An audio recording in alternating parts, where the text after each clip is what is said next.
Hello my dear students, দেখো আজকে আমরা পড়বো দ্য রেইনবো। কে লিখছে? ক্রিশ্চিয়ানা জিওর্জিনা রসেটি, তাই তো। তো রেইনবো মানে কি আমরা জানি সকলেই, রামধনু। তোমরা একটু পোয়েট সম্পর্কে পড়ি। Christina Georgina Rossetti 1830 to 1894 was an English poet who wrote a variety of romantic, devotional and children's poems. Christina Georgina Rossetti ছিলেন একজন ইংরেজি কবি, যিনি লিখেছিলেন বিভিন্ন ধরনের বৈচিত্র্যময় রোমান্টিক ভক্তিমূলক এবং শিশুদের কবিতা। She is perhaps best known for her poem Goblin Market. তিনি সম্ভবত সবচেয়ে বেশি পরিচিত তার লেখা কবিতা গবলিন মার্কেটের জন্য। Fill in the blanks with suitable words.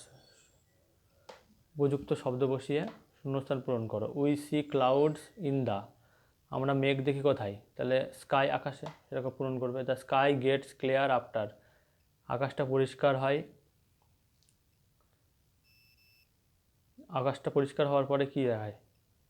After raining, তাই তো, বা after rain. An arrow is shot from a. একটা তীর ছোড়া হয় কোথা থেকে? ধনুক থেকে, তাই তো, তাহলে বাউ, BOW। What is the dash of piece? তাহলে কি? What is the symbol of piece, তাই তো। White is the symbol of piece. সাদা হচ্ছে শান্তির প্রতীক। লুক অ্যাট দ্য পিকচার, কি?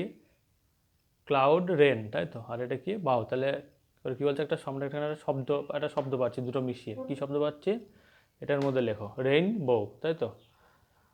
তো দেখো এবার আমরা রেইনবো কবিতাটা পড়ব। The rainbow. Boats sail on the rivers. নৌকারা ভাসছে বা নৌকাগুলি ভাসছে নদীতে। And the ships sail on the seas. জাহাজগুলি ভাসে সমুদ্রে। But clouds that sail across the sky are prettier than this. কিন্তু যে মেঘেরা ভাসে আকাশে সেগুলি হচ্ছে তার চেয়েও বেশি সুন্দর। There are bridges on the rivers. এখানে সেতু রয়েছে নদীতে। As pretty as you please.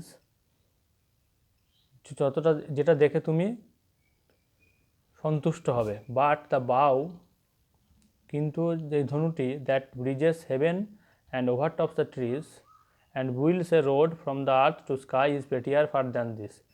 কিন্তু যে ধনুকটা সেতুবন্ধন তৈরি করেছে, কি? হেভেন, স্বর্গের সঙ্গে, অ্যান্ড ওভারটপস দ্য ট্রিজ মানে গাছের উপর দিয়ে, অ্যান্ড বুইল্ডস এ রোড এবং একটা রাস্তা তৈরি করেছে, ফ্রম আর্থ টু স্কাই মানে পৃথিবী থেকে আকাশ পর্যন্ত, ইজ প্রেটিয়ার ফার, এটা আরও বেশি সুন্দর, দ্যান দিস, কোনটার চেয়ে?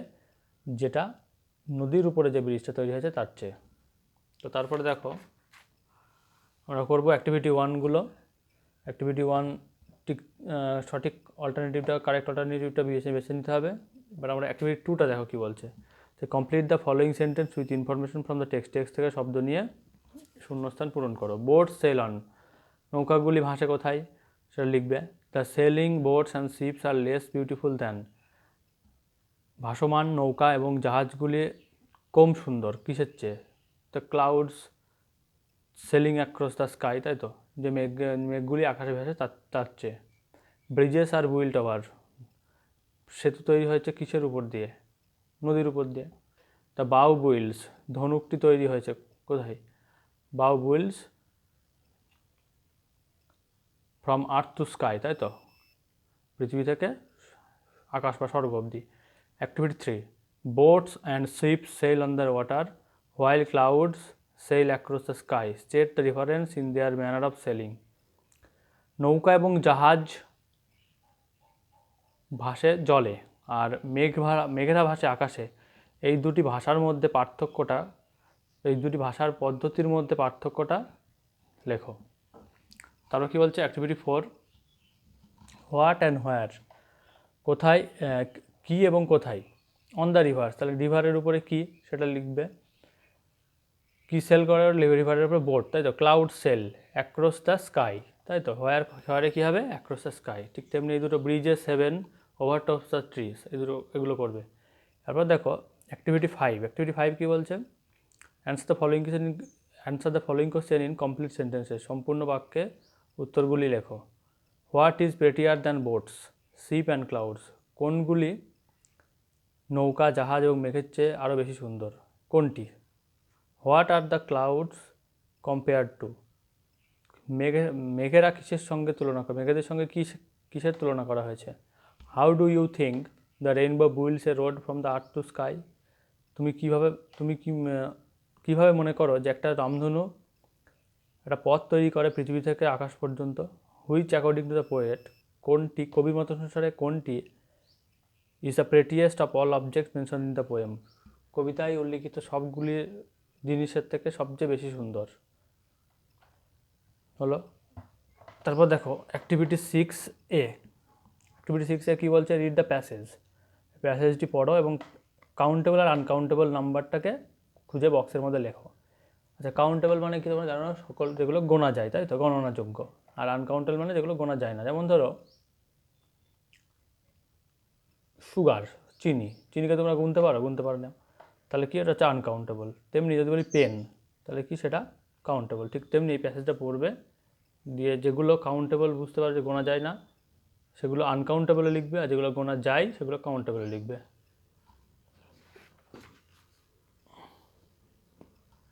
এবার দেখো কী বলছে, circle the collective noun and underline the abstract noun. তোমরা কালেকটিভ নাউন সকলেই জানো, কালেকটিভ আর অ্যাবস্ট্রাক্ট নাউন। কালেকটিভ নাউন হচ্ছে সমষ্টিগত নাম বোঝালে বা জাতিগত কোনো কিছু সমষ্টির নাম বোঝালে তাকে কালেকটিভ নাউন বলা হয়। আর অ্যাবস্ট্রাক্ট নাউন হচ্ছে মানুষের সুখ দুঃখ অনুভূতির নাম, তাই তো। তো এর মধ্যে যেটা কালেকটিভ নাউন সেটাকে কী করবে, গোল করবে, হলো, যেটা কালেকটিভ নাউন গোল। আর যেটা অ্যাবস্ট্রাক্ট নাউন সেটা কী করবে, সেটা তলায় দাগ দেবে। Activity 6C, fill in the blanks with correct form of the given verbs in the bracket. Correct verb form বসিয়ে এটা পূর্ণ করবে। সি বি ভার্ব আছে, অ্যাম ইজ আর করতে পারো, ওয়াজ আর করতে পারো, তাহলে she is singing a song বা she was singing a song.